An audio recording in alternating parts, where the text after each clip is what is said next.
What is this? Hold on. Domestically. So we'll let all these countries buy if they do it correctly, but they got to also invest here to make sure we have the firepower always in America.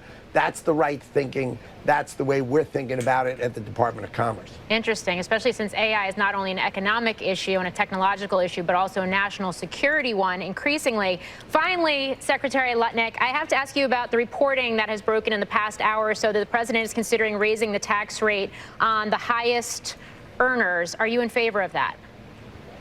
I am. You know, if the president's cool with it, I am definitely cool with it. I think the idea of rolling back the discount that he gave, remember in 2017 he cut the rate from 39.6 to 37, and if he wants to try to go back to 39.6 and take that money. It's so crazy that when they talked about these Trump tax cuts, if the Democrats let it expire, they talked about it as a tax increase. But now if Trump lets it expire, he's saying, well, we gave them a tax cut before. Now we're just going to get rid of the tax cut. It's so funny. Jesus Christ, dude.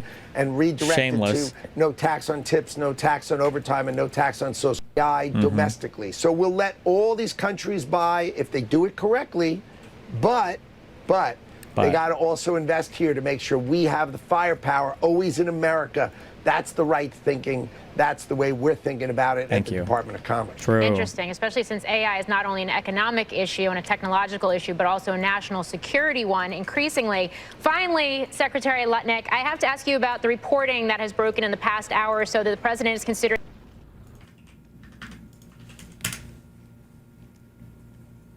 Timeline on that. It was due last week by law.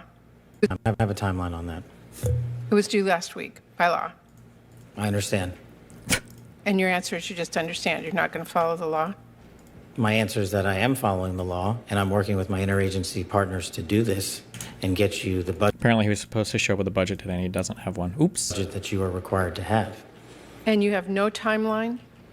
No. Well, we also need a full budget request, not a single paragraph full of wild talking points that we saw with the skinny budget proposal. We're now having a budget hearing without a budget request.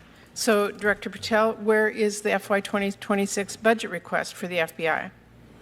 It's being worked on, ma'am. Have you reviewed it? Have you approved it? Not yet. When will we get it? As soon as I can get it from my interagency partners and get it approved. 6 months from now? I don't know, ma'am. I'm not going Well, to make how up a do timeline. we as Congress do our budget and our work without that request and without the spend plan? Well, ma'am, I'm here. I'm don't doing the care. best I can. I can't make up answers. I'm going to commit to you to work on getting you the information you need. That is insufficient and deeply disturbing. No response? I've given my response. Well, What do you want me to say? Yeah, it's due. I understand, okay? What am I supposed to say, all right? I didn't do it. I have a timeline on that. it was due last week by law. I understand. Yes, teacher, you got me, okay? I fucked up, okay? What? Can we watch the whole thing? Was it good? If someone wants to link it, I don't know if the whole thing was good. Link away, baby.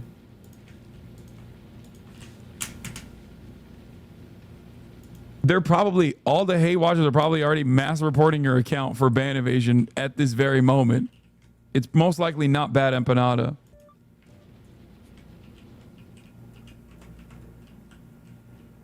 Okay. Oh, it's Factions SZ. Watch the Sex Pest one. Based.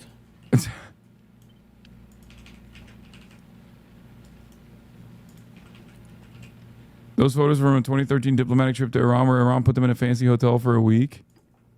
I wonder if this actually is bad Why was I like this? empanada. Apparently these people think that anything a majority of Jews... Okay, this might be literally bad empanada. Apparently these people think that anything that a majority of Jews think is fine is fine. Based.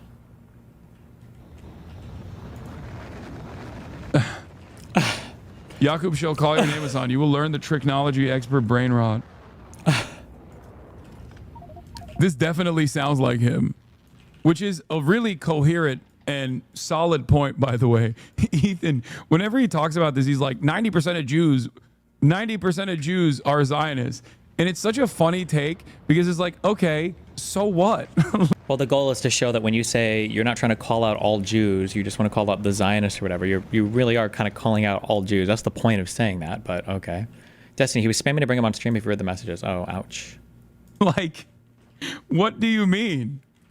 If 100% of Jews were Zionists, I would still be an anti-Zionist. This would not somehow change the equation for me. I wouldn't be like, oh, well, if 100% of Jews are Zionists, I guess it's okay that Israel is ethnically cleansing Palestine.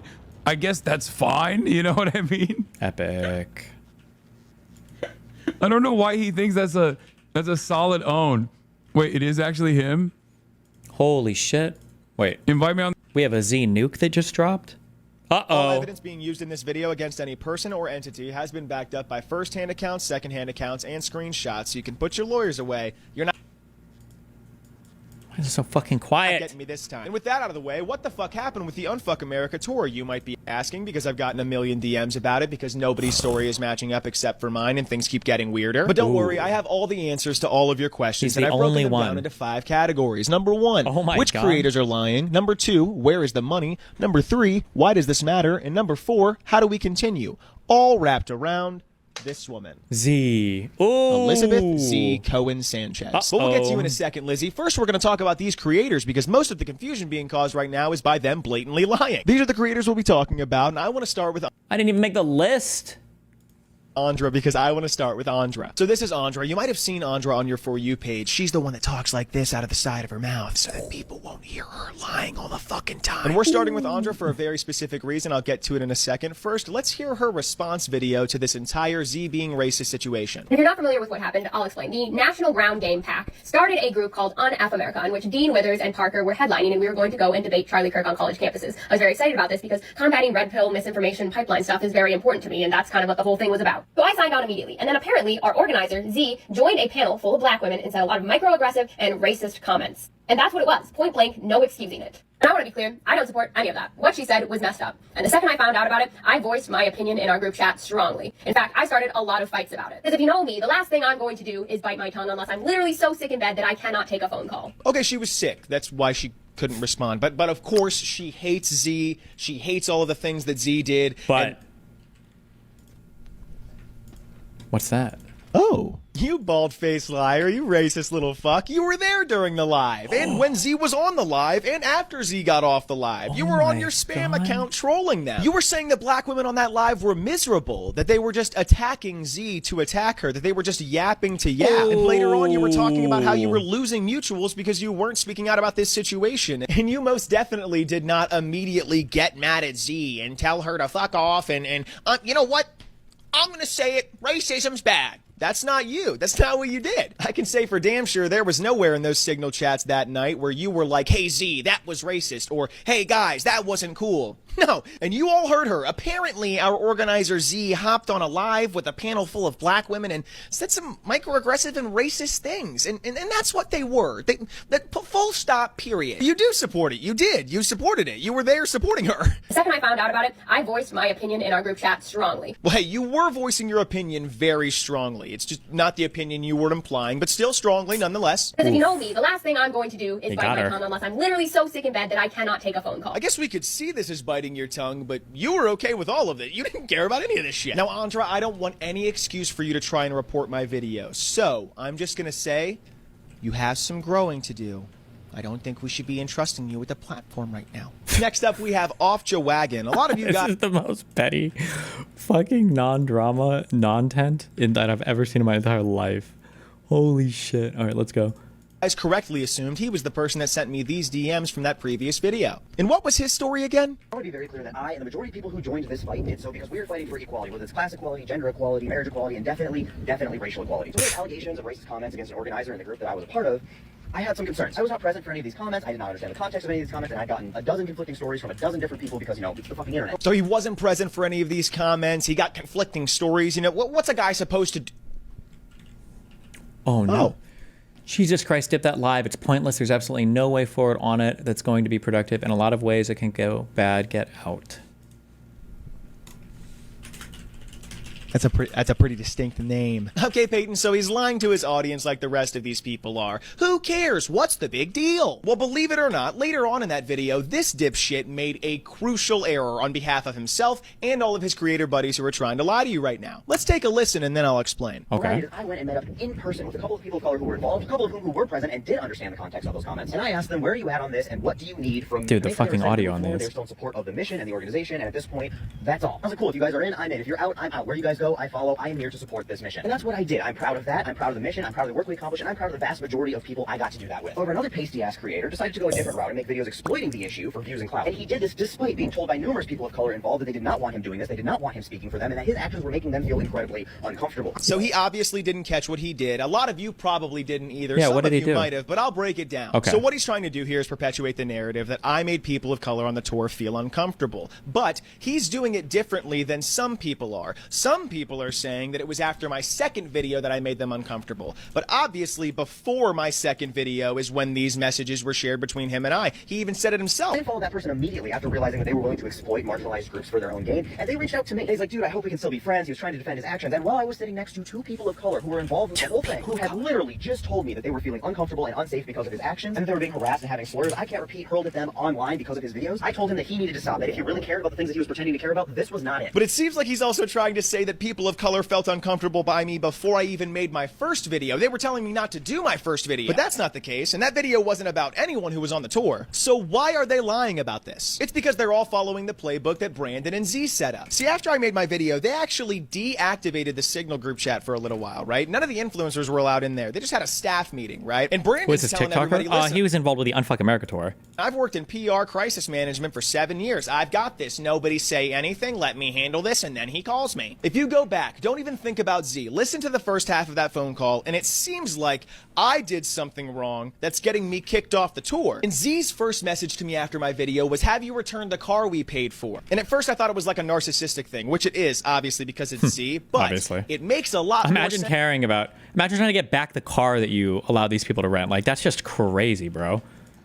In the context of them acting as if we've already had a conversation and they're kicking me off the tour for my behavior. And just for good measure, here's some of the scripts they came up with for their little plan. So everyone, I would like to extend a thank you to Offjawagon for being dumb enough to do this. These are just miscellaneous pieces of shit. I've never seen their content personally. I just know about their whole interactions with this tour and with this situation, and they are garbage. Hey Dean, I know we've talked before, but you've got a lot of explaining to do. See, I know a secret you've been keeping. You betrayed the creators on this tour and your audience who donated to this tour because you knew about Z a week before that live even happened. Note the time and date of the first message, and here's a screen recording of all of the messages, and you can see that Dean absolutely saw these. He was told that Z doesn't like paying her employees a week before this live even happened, and he didn't tell any of us creators. I was still on the tour, I hadn't been kicked off, didn't hear a goddamn thing about this, Dean. And then come to find out, you were partying with Z at Texas A&M after everything went down. But when you said you were all torn up after the live, but you really knew that you needed to be there for your fans, you lying bitch. So just to be clear, you knew about her deceptive business practices beforehand and decided not to say anything to your audience who kept donating to the Unfuck America tour, and not to say anything to the creators who were professionally linked to her. But no harm, no foul. It's not like any money went missing, right? Did somebody say money? I know everyone has heard by now that the creators are not getting the money they were promised, and $100,000 seemingly vanished into thin air. But I think I know exactly where it went, right into Zico and Sanchez's pocket. These are screenshots from the FEC's website for the National Ground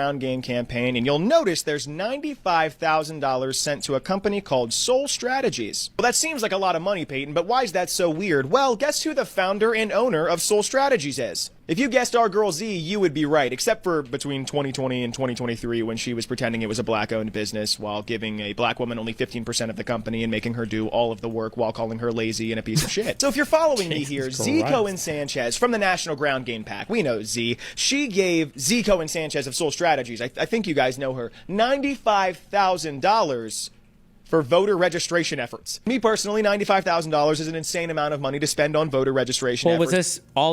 Was this just all the staff working the event or whatever that got paid? How many staff were there? How much were they supposed to get paid? Okay.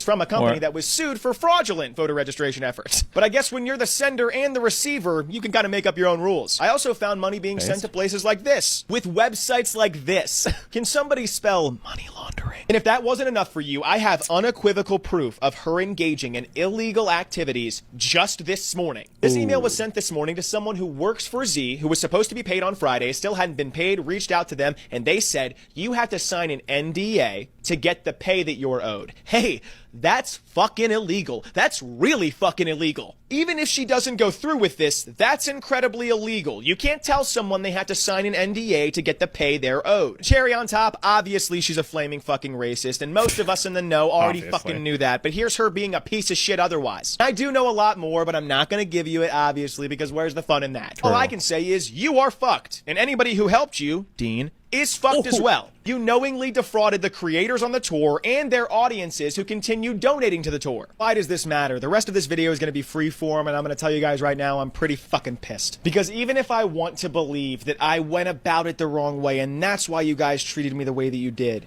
why the fuck did you treat these women the way you did? You know, those black women from that live that Z was incredibly racist on, that you guys were ha-ha and laughing about, but even after coming out and saying like, hey, she did behave in a macroaggressive and racist way in political talk, you still wouldn't let them up on your live. What the fuck? You know, when you're apologizing for how you handled the situation that was directly involving them and the aggression towards them. Really weird you didn't want them up on your live. That's insane. It's almost like none of you guys fucking care about the shit that you claim to care about. And I'm talking about everyone on the tour, but specifically the white creators, the ones that love to fucking virtue signal and be like, and that's something I don't stand for, but I stood for it and I was egging it on. And on that sentiment, to those of you entering the comment sections of the black creators who were on this trip using my name to justify you berating them, shut your fucking mouths. You don't speak for me. That's not what I'm about. I know they're lying. I don't fucking care. Focus your time and energy on not only following these creators right here, these creators right here, and making sure you're unfollowing these creators right here, these creators. You cannot be following these people. They are fucking liars. They will blatantly lie to cover their asses to make more money. They cannot be trusted. Fuck these people. And how do we continue? Well, first it starts with not letting these fucking people in these goddamn spaces. Stop letting the Deans, the Parkers, the Zs, the Andras, the XY white person lead these movements. Especially when they know fuck all about organizing and fuck all about these situations. They're just there for fucking money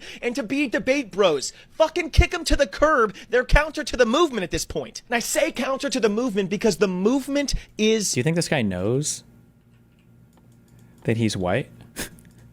Progress. And silencing these voices and saying it's trivial and saying that we're focused on the mission at hand. How can we fight fascism and also fight racism?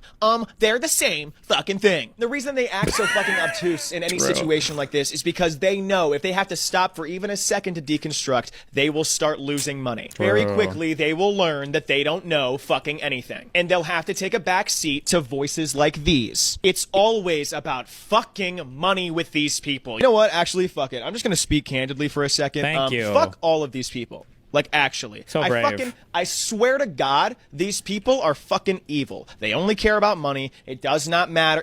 Their bottom line is what matters. Sure, they're not gonna take money from Charlie Kirk, but hey. From Z? A racist like Z?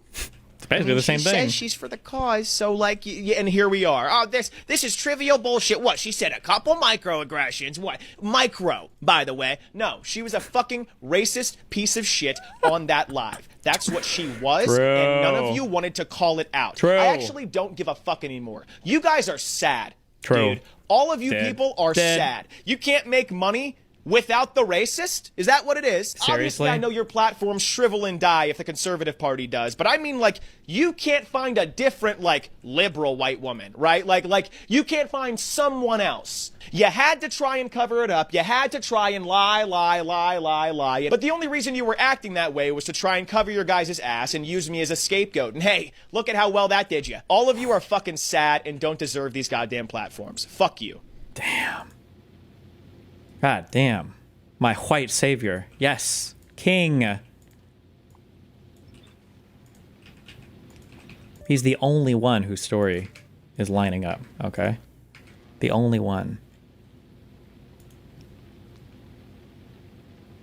Okay, can we listen to this? This is important, okay? And I walked into Justice White's chambers. And I I way was too sidetracked. jingling. He kind of looked strange at me, and I crossed my legs and $1.50.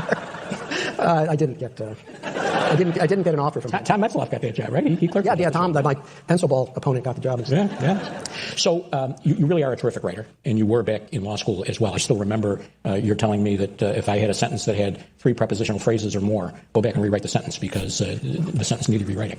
Where'd you learn to write? And is there any one person who you credit for teaching you how to write? Well, I think the way to learn to write is to read good writing. And I read a lot. I liked Conrad, and Elmore Leonard. I mean, Joseph Conrad, if you want to write long and flowing, elegant sentences, and Elmore Leonard, if you like punchy sentences. And I think that helped a lot. When it came to writing briefs, though, I had a secret weapon. I have 3 sisters. None of them is a lawyer, and yet they're very bright.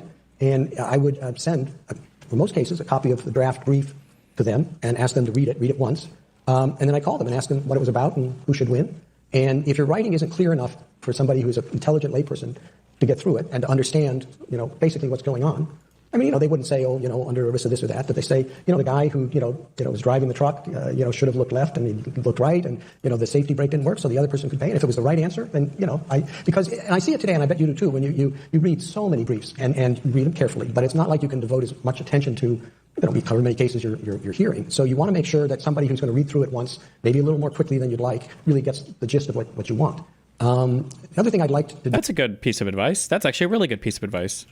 If you're writing something, even if it's highly technical, it should be written in such a way that even an intelligent layperson should be able to understand it. Is read aloud. And again, no matter how complicated it was, you should be able to stand up and read it to somebody and have them basically follow. I mean, otherwise your sentences are too convoluted, not direct enough. And I think those are 2 things that serve me well. Do you still try to do that now when you write decisions? You try to make them simple? Yeah, people are always complaining and walking down the halls and they're reading out loud and no, they don't do that. But you try to make your decisions accessible. I'll tell you, I mean, it's not, there are cases where, we don't necessarily study every brief. And if you file a brief and I can't read through it once, right. It's going to, I've got to read through it twice. And, sit down with the law clerk and say, what do you think this is about? Yeah. And I think people place too much emphasis on showing off their intellectual sophistication or the nuances instead of just being very direct in your writing. And I always think, particularly in the cert petitions when I was doing those, it's very hard. I don't know what the rate is now, 2% or less than that get granted. I always thought it was important to put something in that would catch somebody's eye. Even I had a case once involving, it was mining in Alaska, and it involved something called the Red Dog Mine, which is out in the middle of Alaska. And so I figured maybe it would help. So I put in the first page and a half is about why it was called the Red Dog Mine. And it was because you get these stories in Alaska where somebody has to fly out to get emergency insulin, and they fly back. And this was flying back, and the guy who had his plane, he always had this red dog, in his plane. And the plane coming back crashes, but the dog, survives. The pilot doesn't. The dog runs to the village, and they get the insulin and all that. And it's like the movie. And then hopefully you read on, and it's about some mining regulations or something. And but hear me out. When I got on the court, the first thing Justice O'Connor said to me when we were sitting down for lunch, and I said, I love that story about the dog. Yeah. I mean, they denied cert, but that happened. But they read it. I bet she finished reading it, too. Yeah. So when I write decisions, I tell my law clerks that, half the people who read the decision are going to think I'm an idiot because they lost. But I want them to at least understand why I'm an idiot, at least why I made the decision that I made in the case. Because I think it's important to write so that it's accessible for people. And judges, do the same thing, I think. Yeah, I think so. Yeah. Let's talk about something a little more important, a little more substantive. I think most judges would agree that judicial independence is crucial. You agree? What do you think? Oh, yeah. I mean, it's central. The only real political science innovation in our Constitution, I mean, parliaments have been around for 800 years, and obviously executives, is the establishment of an independent judiciary. Even places you think are similar to ours, like England. The judiciary in England was part of Parliament. I mean, they sat in the House of Lords. Cringe. And because Parliament was supreme. But in our Constitution, judges and the judiciary is a co-equal branch of government, separate from the others, with the authority to interpret the Constitution as law, and strike down, obviously, acts of Congress or acts of the president. And that innovation doesn't work if it's not, the judiciary is not independent. Its job is to obviously decide cases, but in the course of that, check the excesses of Congress or of the executive, and that does require a degree of independence.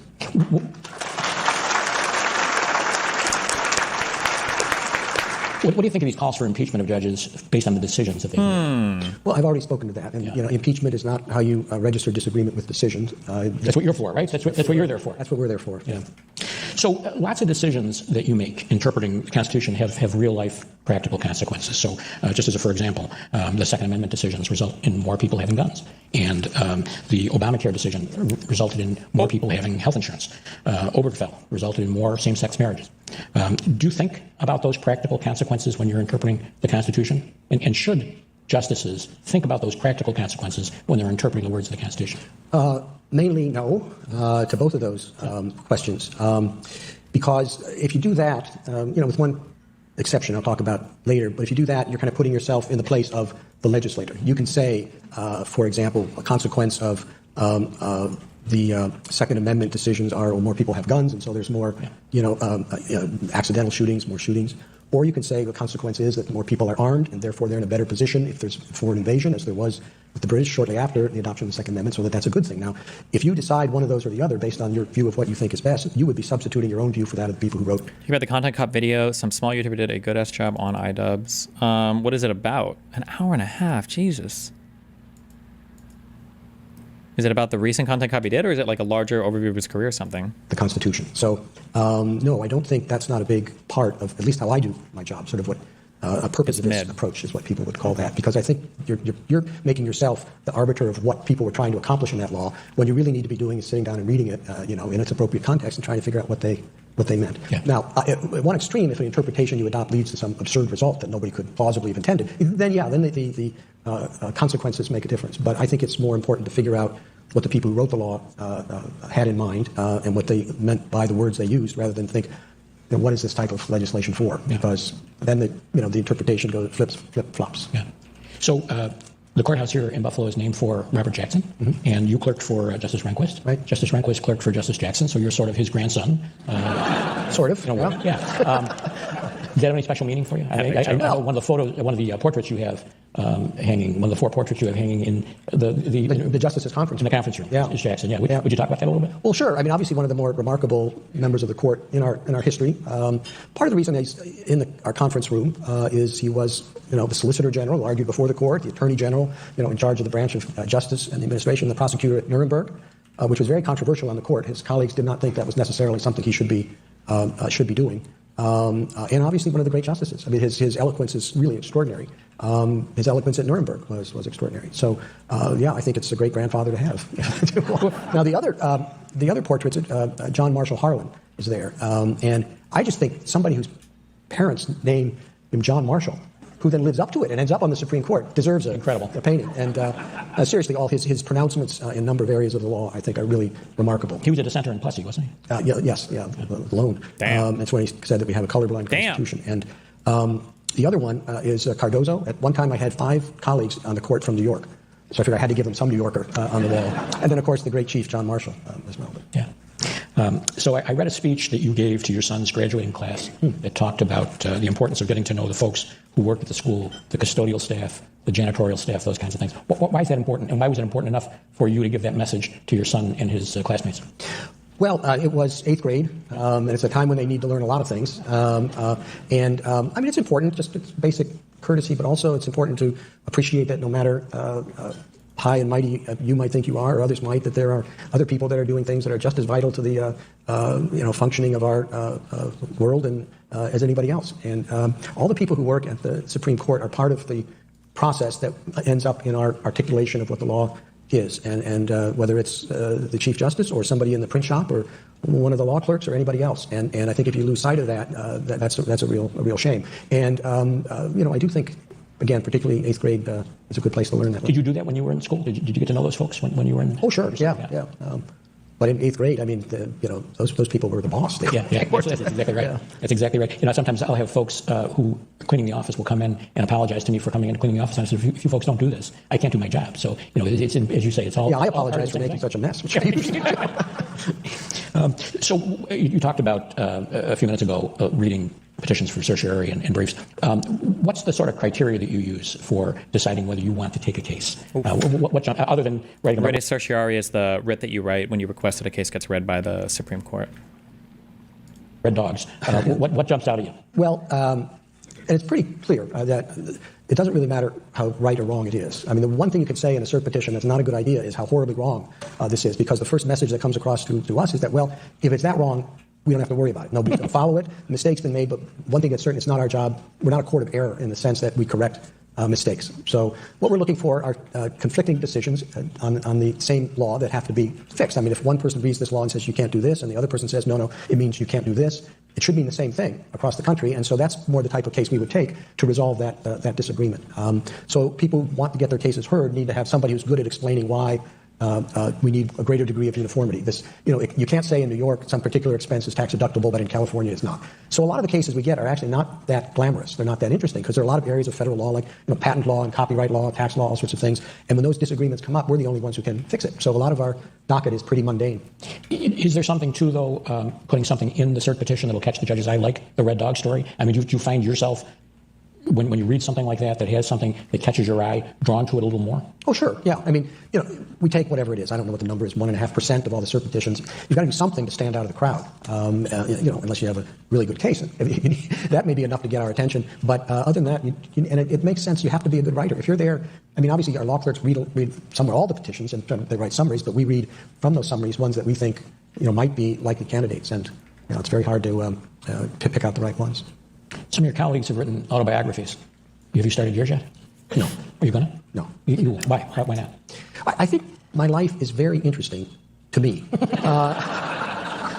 I'm not sure it's terribly interesting to anyone else. And no, that's not true of some of my colleagues. Justice Thomas's autobiography is absolutely gripping. If you haven't read it and are at all interested in the court, you should. It's such an extraordinary story. I really couldn't put it down. But I don't think I have that in me. Wow, so humble.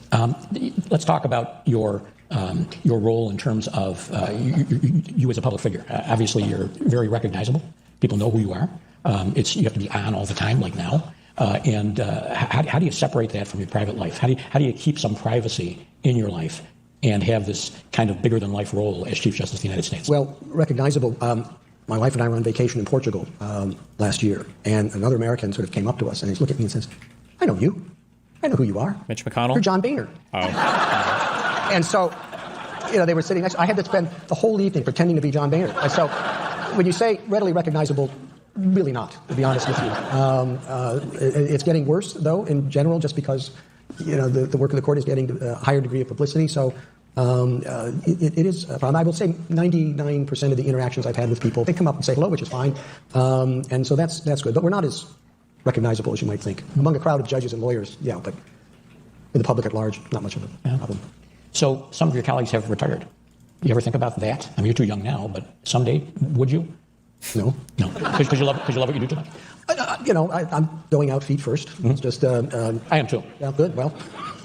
now I say that now. I mean, I'm sure if your health declines and all, if you recognize that you're a burden to the court rather than part of an assist to everybody, then, it'll be time to go. I have very good friends that were, for a long time, many years, and I sat down with them and said, I want, at the appropriate time, because you don't always notice that you're slipping, I want the, two of you to tell me if it's time to go.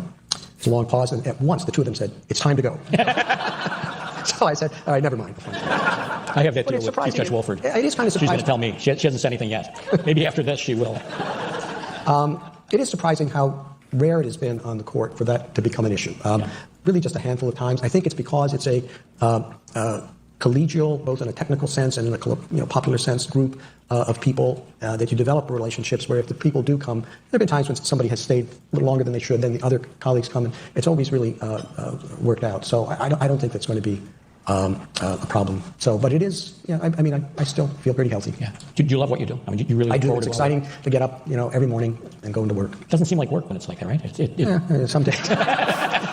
Some days it does. But it's nice that we have a break in the summer. Louis Brandeis, one of our great justices, said that he could do the 12 months worth of work in 10 months, but he couldn't do it in 12 months. And I think there's a lot of wisdom in that. We worked at very close quarters on very important issues, on very sensitive issues, at work that is hard to do, and we do need a little break from each other. Yeah. But it's interesting. It really creates such a strong bond. I'm sure people, listening to the news or reading our decisions, particularly, decisions that come out in May and June, maybe think, boy, those people really must, hate each other. They must be at hammer and tong the whole time. And we don't. I mean, the dealing with the type of cases we do and their significance, it's something only those 9 people can know. Whether you take something as basic and fundamental as whether somebody lives or dies you share that in a very intimate way, or whatever else it is the most important issue facing the public. And even if you are on opposite sides, more often than not, and we're not, more of our decisions are unanimous than anything else, which people lose sight of. But it is a strong bond. I think when Justice Ginsburg and Justice Scalia were on the court together and their friendship got some publicity, I think people got to understand that a little bit more, because RBG talked publicly about it a lot, and just how fond she was of Justice Scalia and vice versa, even though they were at opposite ends of lots of decisions. Yeah, and a lot goes into that. And you have more in common with some colleagues than others. Sure. So I do things with some of my colleagues that I don't with the other, and vice versa. But it is a bond, and there are issues and discussions I don't share with my wife, and I know others don't, just because they find it easier not to know, in terms of that, so they don't have to worry about it. Not the wife, not the flags. It's a small group. The bonds of real affection and friendship and shared experience are very, very strong. And I think we try very hard not to let we're doing it tomorrow. disagreements of the moment break that. So you've been on the court for 20 years? Yeah. And you were a circuit judge for a couple of years before that? Mm-hmm. Read a lot of district court decisions over the years, so I'm looking for a little advice now. What can you tell district judges about the decisions they write that might help us? Yeah, brevity is good. And I think it's Are my law clerks listening to this? Particularly with the district court, we recognize the primary responsibility of the district courts to deal with the facts, and we don't want to be second-guessing the facts. And so that's an important thing to address if it's going to be in the opinion, to make it clear what findings you've made about what and what hasn't. And then I remember Justice Rehnquist, for whom I clerked, was very adamant about that. He was a very good trial lawyer. He said you don't want to waste too much time, on. Is this the flag one? No. The flag guy was Alito, but on the law. If the facts are more important than the law, and then as it moves up, people are focused more on the facts. He tried, when he was in my position as Chief Justice, he was remembering his days fondly as a trial lawyer, and he assigned himself to a district court in Virginia to hear a trial, just to kind of get back on the saddle in that way and stuff. And he did, and he issued a decision. Is this guy good or bad? Goodish, ish. He appealed, and the Fourth Circuit reversed him. Is that right? And he never did it again? No, but the only thing that made him mad, and he was really upset about it, is that they issued it as a per curiam opinion. Said nobody had the guts to put their name on it. But, you ever think about doing that? Trying to get trial? No. Well, you didn't try cases, so no difference there. Yeah. So you became Chief Justice in 2005. You worked with Justice O'Connor and then Justice Ginsburg. Yeah. And now there are more women on the court than ever. Has that changed the dynamic or the culture of the court in any way? No, to be my honest answer, I don't think it has. I'm sure when Justice O'Connor came on as the first woman, it had all sorts of consequences and changes. But now, to be honest, I don't think, in terms of the dynamic at conference or the discussions and all that, I just don't think it makes a difference. I wouldn't say that our conferences or our discussions are different because. I would say it's different because those particular individuals are there and they all come and bring different perspectives and all. But I don't think I would say it's different than because they're women. Mm-hmm. So there's been a lot of criticism of some decisions because they've changed precedent, right? The abortion decision most recently and other decisions like that. But that happens all the time, right? I mean, there's lots of times when courts have precedent that they think needs to be changed for whatever reason. What kind of criteria do you apply to that yourself? Well, first of all, there's a lot of misconception on that subject.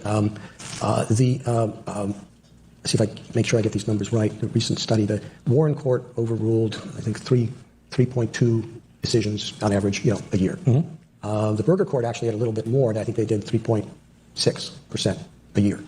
The Rehnquist Court moved down a little bit, only 2.4 cases, not percent, cases a year. And in the past 20 years, the number's been 1.6. So people have a somewhat wrong view of how many cases are being overturned. Now, we take fewer cases now than they did before, but the number of important ones that would be subject to overruling are the same. So a lot of people talk as if we're overruling a lot more. It's the lowest it's been since the 50s. And some cases should be. I mean, aren't you glad that Brown versus Board of Education overruled Plessy, or that Katz overruled Olmstead? So the idea that it's invariably a bad thing to overrule precedent is I think, quite mistaken. At the same time, you can't do it willy-nilly. Just because you look at a case and you think, gosh, I would have had that principle come out the other way, that doesn't mean you overturn it. Stare decisis is an important part of our work. The law is supposed to be predictable, so you need a special justification before you want to overrule a case, other than that you just happen to think it's wrong. We were talking about the Barnett case a little while ago, and that was a case that overruled a decision Justice Frankfurter made just a few years before. Gobitis or Gobitis, whatever. Yeah. And so it's been around for a long time. Yeah. So when you do that, the first thing has to be that it's clearly wrong. The second thing has to be, does that make a difference? I mean, if, for example, you say, you can't figure out what the filing deadline is, is it 10 days under the rule or is it 12 days? You have to decide it. But you shouldn't come back and say, it should have been 12 days, not 10 days, so we're going to overrule that. I mean, that's something that many cases, it's more important that they be decided than that it be decided right. Whether it's 10 or 12 days is a case like that. So it has to be a case where it really makes an important ongoing difference and be significant enough to the legal system that it's justified to overturn the approach. But it's not something you want to do very often. Can you talk a little bit about your experience clerking for Judge Friendly and Justice Rehnquist? Yeah, 2 wonderful years in my life and 2 totally different experiences. And I have to say, at a very personal level, the chance to clerk with Judge Friendly was very important. I graduated from law school in 1979, and this may be just the way I looked at it, but maybe it was because I, being a kind of lawyer was a second choice for me in general. But the law was a very cynical enterprise back then, I think, and in some ways it's good and other bad. It was very instrumental. People were using law as kind of a vehicle to achieve a particular objective. There's nothing wrong with that at all. That's a lot of Jesus, look at that philosophy degree paying off. Instrumental. People, do that, but also in a cynical way. And law was not regarded as something of sort of moral value, for want of another word. And so I felt, frankly, that maybe this had not been a good choice. This wasn't something that was uplifting. If you had a particular agenda you wanted to pursue, it could help you do that. But then I went and, was at the elbow of... You had a history degree? I'm sure you minored in philosophy, okay? Fuck you. This extraordinarily great man, one of the most remarkable judges, and he saw it differently. He really looked at it as a valuable gift that we had inherited for ordering society in a reasonable way. And he was somebody who was totally apolitical. The most brilliant judge of his generation. Richard Nixon didn't appoint him to the Supreme Court because he thought he would be soft on crime. And he would have been, from Nixon's perspective, he would have applied the law as it should be and meant some criminals were going to go free and others weren't. And he was able to sort of construct, certainly in his opinions, which lawyers here know were remarkable, realized that this was a system that had internal coherence and that it was really a gift, and it needed people who were willing to view it in those terms rather than this is how I'm going to use it to get to a particular result. So that was where kind of I left my cynicism about the work that we as lawyers and judges do, and appreciated that it had a greater worth. And just in terms of writing, he was a remarkable, gifted writer. He would come off of the bench after argument and sit down with a legal pad, 2 of them, one for text, one for footnotes or notes, and just start writing and finish it in 1 day or 2 days. And the secretary would type it up and give it to one of his law clerks, and we'd look at it and say, well, what does he want us to do? And he would have some ideas and look at it. So that was a really remarkable year. And then with Rehnquist, Rehnquist was the generation between. Judge Friendly was kind of like almost like 2 generations. He was older, and I was just out of law school, and Rehnquist was kind of right in the middle. A different approach. His writing is crystal clear, very direct, and had the same sort of appreciation and, I don't mean to overuse these sorts of words, but reverence for what the law does, but was very, direct and analytic, and you sort of knew exactly how it was structured and where it was going. So it was a nice experience for me to have 2 very different people, and they really admired each other. In fact, I got the clerkship with Rehnquist because he and Friendly were at a conference together, and I think, Justice Rehnquist asked Judge Friendly if he had any good law clerks, and he mentioned one, and I guess somebody else hired that one, and then he mentioned And anyway, I don't need to be long-winded about it, but you do kind of look back at that and see these sort of formative influences in your life, and are grateful for them. Does the way you deal with your clerks, by and large, mirror the way they dealt with you? No, I wouldn't say that. When you're in the middle of it, it's kind of hard to be self-conscious and appreciate. I mean, the one thing I do know is that the 4 clerks really do form quite a common bond. And Rehnquist used to talk to us about how that was, and he said it's because the clerks are united by a common enemy. I really, it's kind of hard when you're in the middle of it to see how they might view the experience. How do you work with your clerks? How do you? It really varies from case to case. Sometimes if the facts are a little complicated, I'll want them to take a look at the record more than they might otherwise. Sometimes if I feel comfortable that I know the law in an area. This is what I need. I need clerks for my research. True.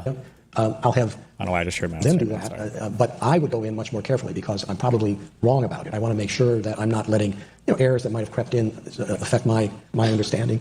And then we'll go back and forth. Sometimes I'll draft something and they'll look at it, and they don't have the problem I had with Judge Friendly. Their edits come back pretty extensive sometimes. And you encourage that, right? And I'm sure you ask them. Well, what's the point otherwise, right? Right, exactly. And sometimes I'll want to look at the facts a little bit more. But then when we get closer to the end, I have all four of them sit down together and we all go over the draft of the opinion. So you have somebody who's sort of been looking at it very carefully. Hopefully I'm one of those people too, and then the others who have just kind of like read it. So in a way it's like, when I talked about doing briefs, you want to make sure that someone sort of putting eyes on it for the first time can really figure out what it says. How do you decide which clerk works on which case? I leave that entirely up to them. They make those decisions? Yeah. You always happy with the decisions they make? No.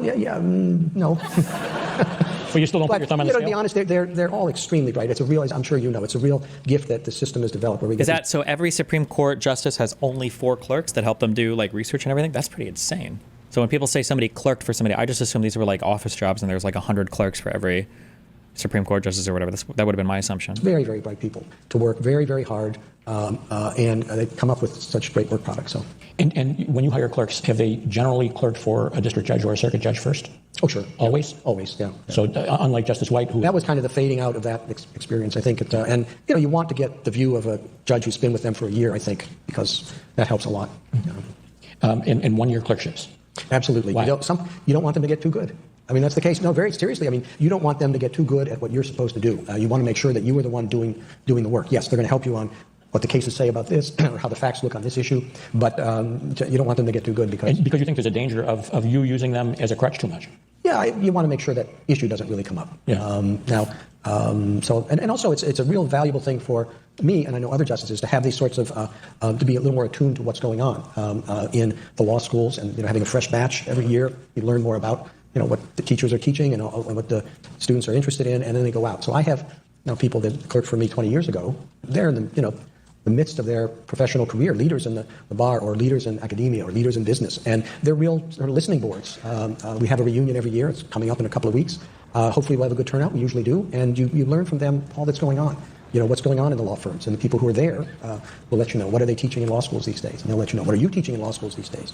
And it's nice to have that pipeline. I mean, now I have almost 100 out there at different stages, and it keeps you attuned to what's going on. Yeah, I mentioned to you earlier today that I have you to thank, you and Dave Lebron, who is the president of the review, to thank for my clerkship. You sent me to, or suggested that I apply to Judge Aaron Goldberg down in Dallas, Texas. And that was the best professional year of my life because, as I said to you earlier today, it was a wonderful experience kind of being a judge but not having the buck stop with you. So the pressure's not there, but the wonderful part of the job is. And that makes clerking, I think, a really unique experience. Aww.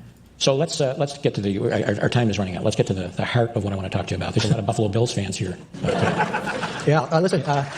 J.D. Vance's wife clerked for Roberts. Damn. And when the playoffs come around, there's a lot of calls that go against us. Are you going to be around to handle some emergency appeals this season? We're getting tired of the same old thing happening to us year after year. Yeah, after year. I can see that. Yeah. Well, I was here long enough. I know I had a poster in my room of Jack Kemp, quarterback, and I think Darryl LaMonica was there too. Yep. And Pete Gogolak, who was the first soccer-style kicker. Even Cookie Gilchrist, if I'm remembering that. So that was what was posted on my wall. But I left when I was 10, and we moved to a town in Indiana. Chicago was the closest place. So you're a Bears fan? I'm a Bears fan.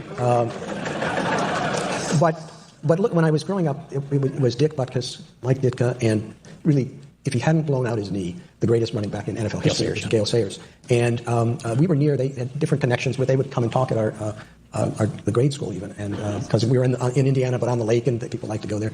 And it was just. Yeah, I say Gale Sayers, I think, was the most beautiful runner I've ever seen. He just was so graceful and so much fun to watch, and it was a shame that he blew out his knee. Yeah, I have a signed helmet of his. Not his, it's a Bears helmet that he signed in my chambers. Very cool. Yeah. Well, thank you so much for doing this. This is an honor for me, and this was a very pleasurable hour. So. Well, not at all. Thank you for having me, giving me the opportunity to go back and see my boyhood home and rekindle memories of Buffalo. I appreciate it. We're proud. Thank you all for being here. Thanks, Ed. Thank you. Clappa. Wait, they're doing a live right now. Oh no.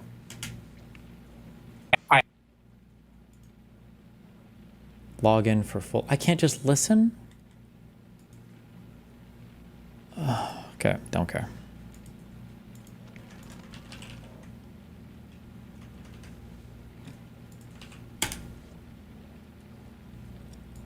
Please. Oh no, this is gonna get fucking brigaded into oblivion, dude. Oh, I can't wait. You still have time to delete this headline. Love Hassan, but this is how you introduce him? Oh, never mind. Hassan's a legend, very handsome legend. Now that we've shown this, by the way, I know hella people are going to go in there and write fucking awful shit. So if you're watching, Counter brigade, go boys. show the New York Times some love, at least for this article, please. Go get them, guys. We got to win in the comment section. And that's not brigading, by the way. Oh. I'm in the article. Oh. If you don't like me and you direct your audience to go and write mean shit under that article, that's brigading. Oh. Do you understand? It's not brigading when you're like, oh, positive article. Go show it some love. I'm in it. Okay? Okay, I didn't know that. I hope that this message is clear to all that can hear it. It's not for any particular person that I hope hears it. Or wait, is that supposed to be for us or for Ethan? I don't know now. A group of people. It's not brigading when you're, appearing on a piece of media, whether it be a New York Times article or a podcast, let's say. It's brigading when you have nothing to do with it and you shamelessly direct your audience to go write ruthless shit underneath it because you don't like the person. Gotcha. That's good. Okay. Glad he sorted that out for us. He means Jewish people? Is that what he means?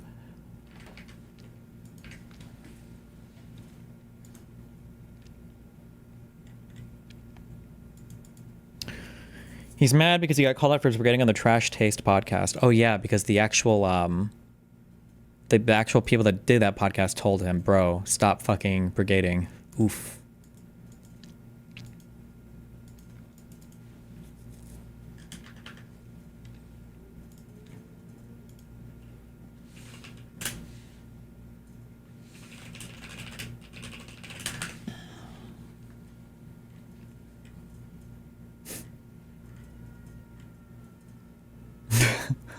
What is this? Me and my dad at the So Sorry event today. We are so sorry about what our evil race has done to the blacks. We didn't choose to be white, and it's something that haunts us every day. To the blacks? Low effort, bait. Low effort. Woke Marxist Pope. We have the Neil emote now? Damn.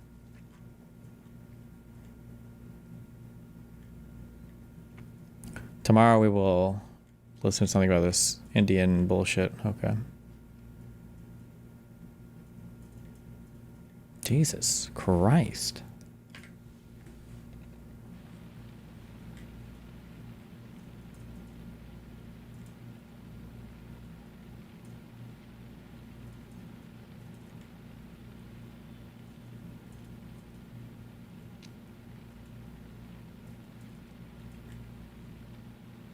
Don't bother, nothing is happening as usual? Really? Is the nothing happening crowd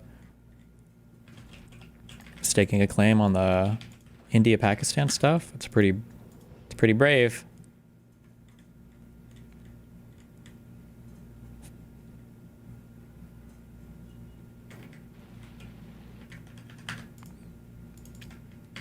No, that shit is escalating wildly.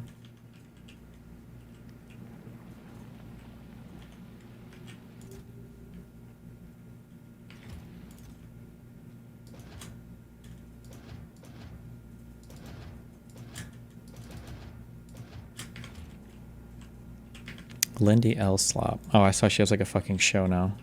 I don't think I can handle that.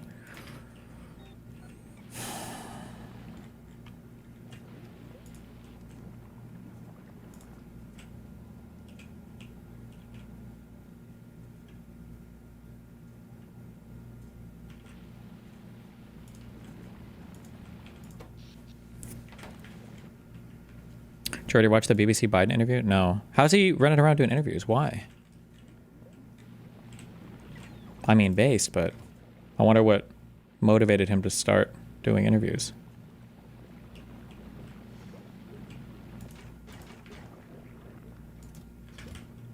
He could run again. That is true. Don't forget it. He could run again. Okay. He could run again. Now, is he godly enough to do it? Is he so much of a fucking god that this actual king among men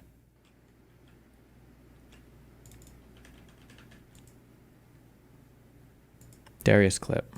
What's this? Guy on a roller coaster. Gross. Nice try.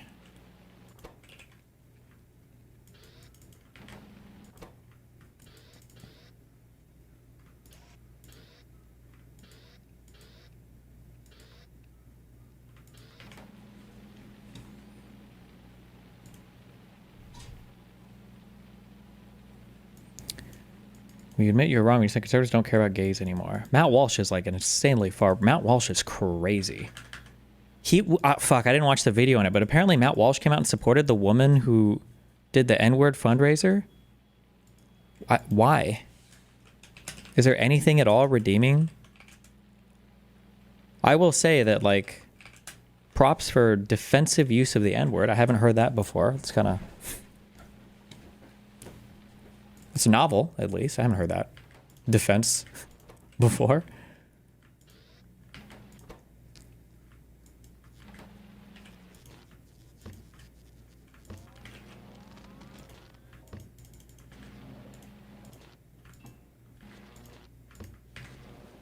Tactical deployment of the N-word that Vosh talks about. True. My interlocutors weren't ready for it. Wait, does anybody have that clip real quick? I'm not making fun of Vosh. That's just a really base clip that the world can't forget. Oh, no, it's not a clip. It's he writes it in a comment section. So base. Vosh is getting... They're trying to bully him on some show. And so Vosh has to show his interlocutors that he won't be intimidated by them. Which means that the only way to demonstrate his creds is a tactical deployment of the N-word.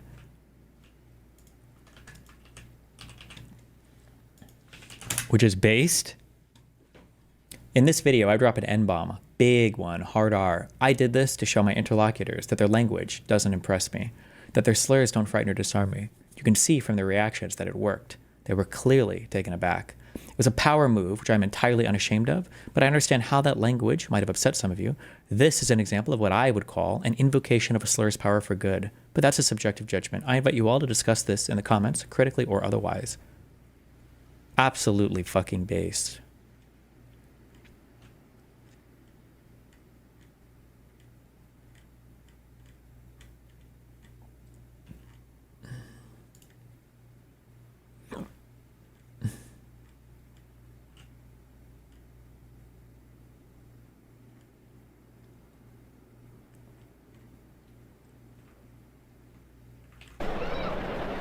Man, I just wish two homies would kiss on cam.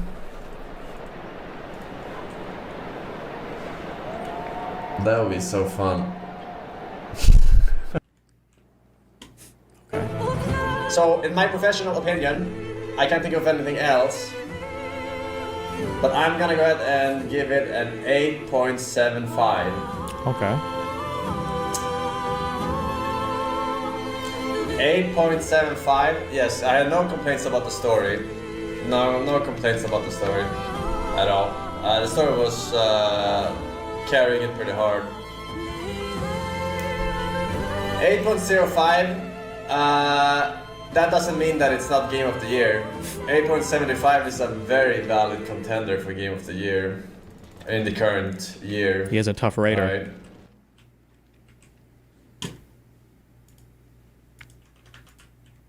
That's some epic music. Yeah, I've heard such great games, or great things about this game. Makes me never want to play it.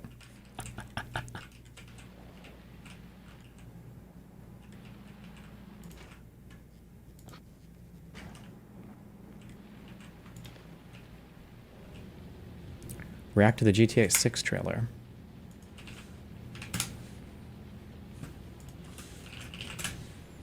Trailer 2?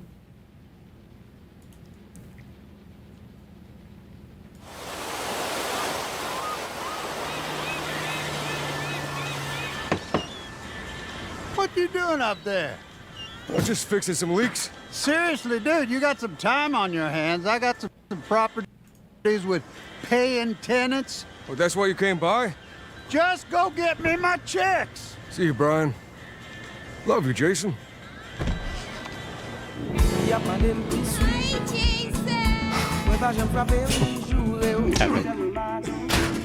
Whoa. Why is he hitting that dude? For no reason. God, he's benching with bumpers? Really, bro?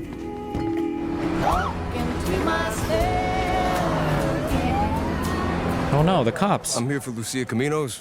She's supposed to be getting out. What's your name? Jason Duval. I've seen you here before. You might have.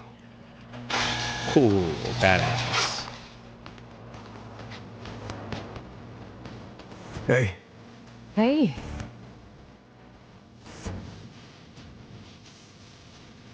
Whoa! Hands above your head, now! You, stay.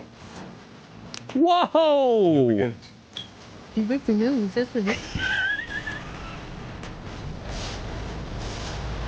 Trust me, this place is just the start for us. Ring the bell! Shots for me! The only thing that matters is who you know and what you got. Whoa! Gonna do this? We're doing it right. Yo, D, this full of fed? They got your name, address, they got everything. Us cops, we gotta protect each other. Like, You and me, Lou. You got this. We got it.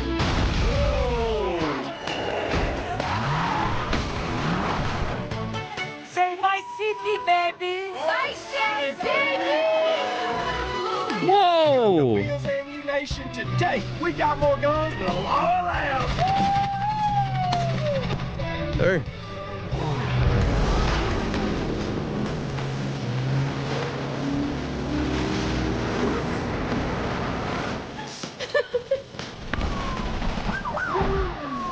Hey, if you got friends, can you hook me up, please?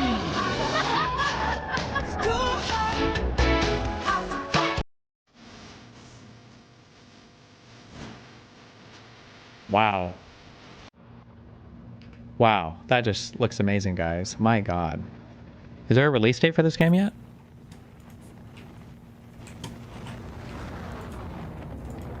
One more year? Supposedly, 2026. Damn, okay.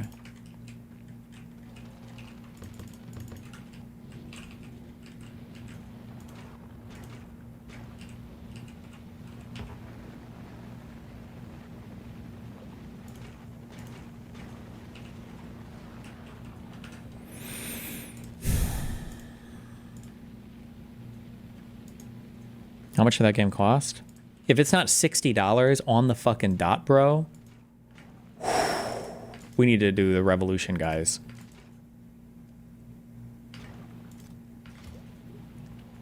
$60 on the dot. They wanted it to be 100. Are you fucking kidding me? These greedy goddamn capitalists?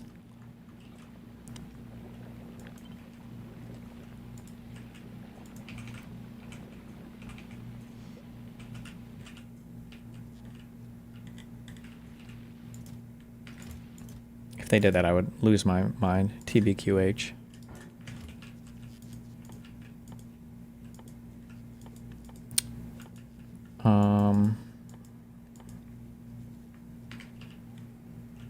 There's literally no proof of that right now. Oh, well. Way to go. You guys lied then.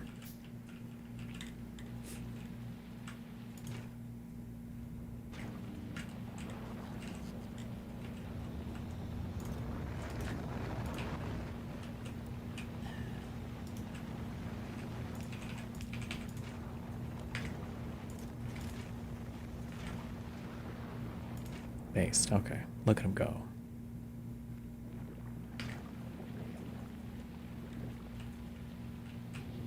Wait. That's not based.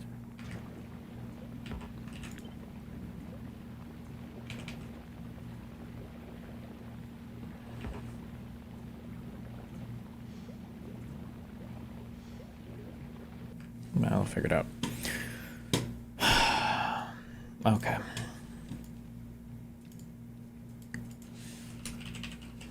Did you watch the Cyrax stuff? No, I don't even know what the fuck that is.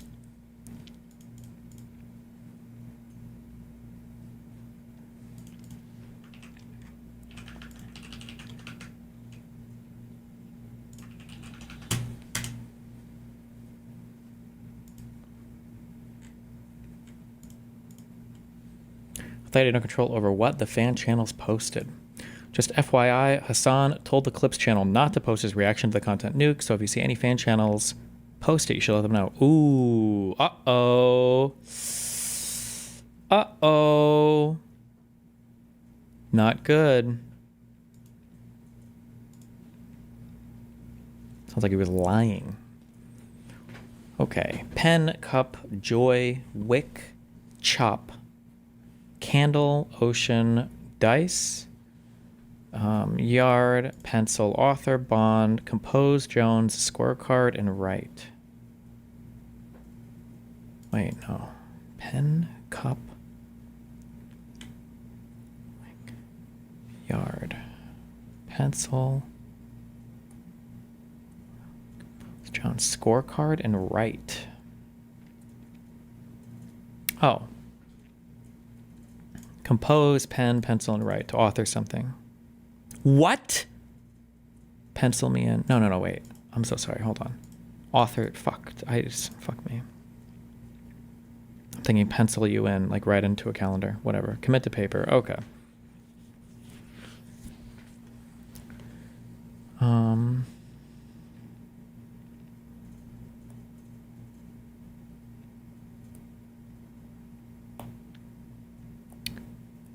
Chop and dice have to go together, right? Bond, pencil, Jones, yard, scorecard, ocean. Oh no. Candle. Oh. Fuck. What is it? It's a candlestick, chopstick, yardstick, pencil stick, dice stick, bond stick, wick stick, cup stick, an ocean stick? Is an ocean stick a thing? I'm going to guess this in wick. Pencil stick, Jones stick, joystick? Oh, joystick. Fuck.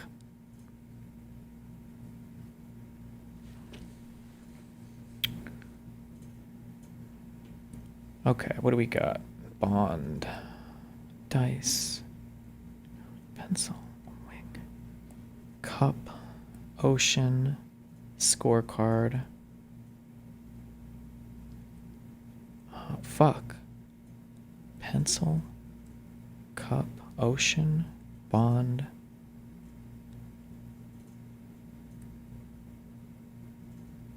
Oh, these are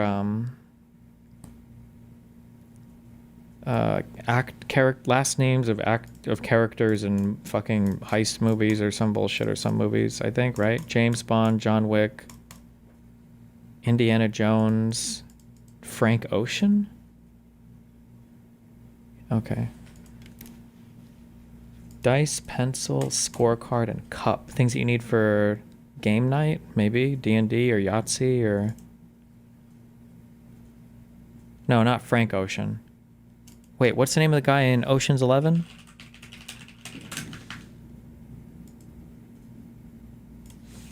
Danny Ocean, my bad. Who the fuck is Frank?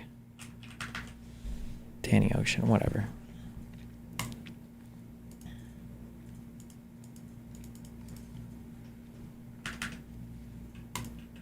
Listen, at the end of the day, we got it, okay? All right. We'll be back tomorrow. Ripper and a cappuccino,